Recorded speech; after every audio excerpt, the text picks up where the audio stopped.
kebijakan dan potret pembiayaan kesehatan. Latar belakang, kesehatan merupakan hak dasar setiap manusia yang harus dijamin oleh negara.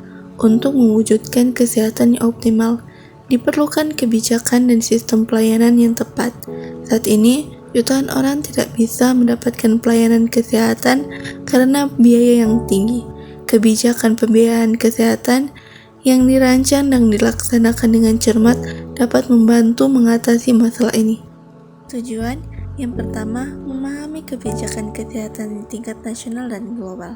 Kedua, menganalisis tren pembiayaan kesehatan di berbagai negara. Yang ketiga, mengidentifikasi tantangan implementasi kebijakan kesehatan. Kebijakan Kesehatan Nasional. Yang pertama, ditetapkan oleh Kementerian Kesehatan Republik Indonesia. Yang kedua, tujuan utama, mewujudkan derajat kesehatan masyarakat yang setinggi-tingginya. Kebijakan kesehatan di Indonesia telah mengalami perkembangan yang signifikan dalam beberapa dekade terakhir. Pemerintah Indonesia telah mengimplementasikan berbagai kebijakan untuk mengatasi masalah kesehatan yang kompleks dan beragam di seluruh wilayah negara ini. Kebijakan kesehatan adalah bagian integral dari sistem kesehatan. Sistem ini mencakup berbagai komponen seperti sumber daya, struktur organisasi, manajemen, elemen pendukung lainnya, dan layanan kesehatan. Strategi utama kebijakan kesehatan nasional. Yang pertama, pemerataan akses layanan kesehatan melalui JKN atau BPJS Kesehatan.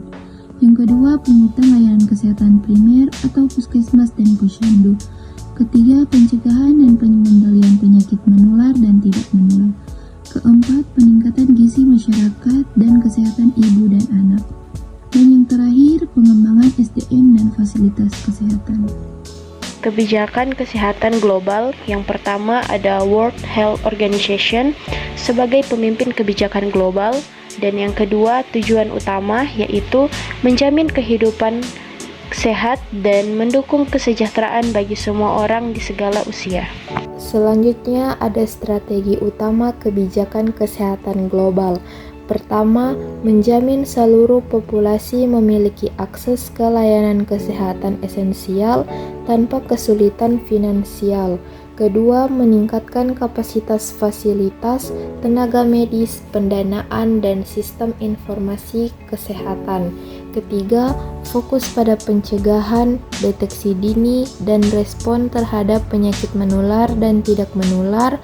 Keempat, koordinasi respon terhadap pandemi, bencana alam, dan krisis kemanusiaan melalui protokol IHR atau International Health Regulation. Dan kelima, mendorong distribusi adil termasuk program seperti COVAX untuk vaksin COVID-19. Selanjutnya ada tren pembiayaan kesehatan di negara maju. A. Karakteristik umum. Yang pertama, tingkat pembiayaan tinggi dengan rata-rata lebih besar 8% PDB. Yang kedua, fokus pada layanan komprehensif dan teknologi tinggi. B. Model pembiayaan. Yang pertama, single payer yang ada di Inggris, yaitu dibiayai oleh pajak.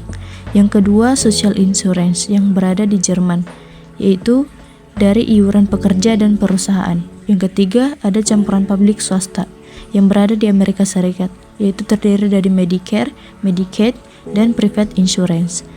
C. Ciri tren. Yang pertama, lonjakan biaya akibat teknologi dan populasi manusia. Yang kedua, perhatian pada efisiensi dan kualitas layanan. Tren pembiayaan kesehatan di negara berkembang. A. Karakteristik umum. Yang pertama, tingkat pembiayaan rendah atau rata-rata kurang lebih 6% PDB. Yang kedua, fokus pada layanan esensial dan cakupan dasar. B. Model pembiayaan. Yang pertama, General Tax Revenue yang ada di Indonesia dan Filipina. Yang kedua, Social Health Insurance yang ada di Brasil dan Ghana.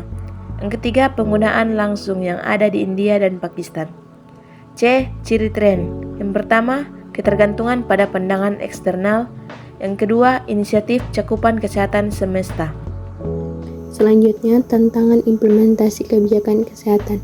Sumber daya manusia, kesehatan kurang merata, fasilitas tidak memadai di daerah terpencil. Yang kedua, ketergantungan pada bantuan donor, anggaran pemerintah terbatas. Yang ketiga, kurangnya integrasi data menyebabkan kebijakan kurang tepat sasaran. Yang keempat, wilayah pedesaan marginal sulit mengakses layanan kesehatan. Yang kelima, lemahnya koordinasi antar instansi dan implementasi kebijakan yang lambat. Dampak positif dari studi kasus yang disajikan. Yang pertama, peningkatan akses kesehatan. Yang kedua, penurunan beban biaya kesehatan. Yang ketiga, meningkatkan kesadaran hidup sehat.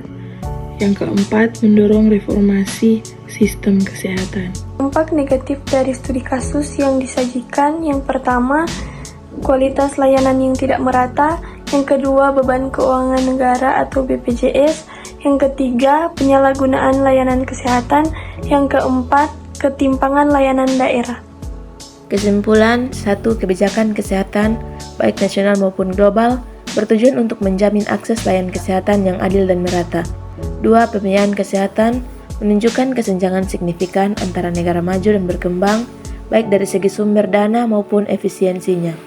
Yang ketiga, implementasi kebijakan seringkali dihadapkan pada tantangan seperti sumber daya terbatas, ketimpangan layanan, dan tata kelola yang belum optimal. Keempat, meski demikian, banyak kebijakan yang telah menunjukkan dampak positif seperti peningkatan akses dan perlindungan finansial bagi masyarakat.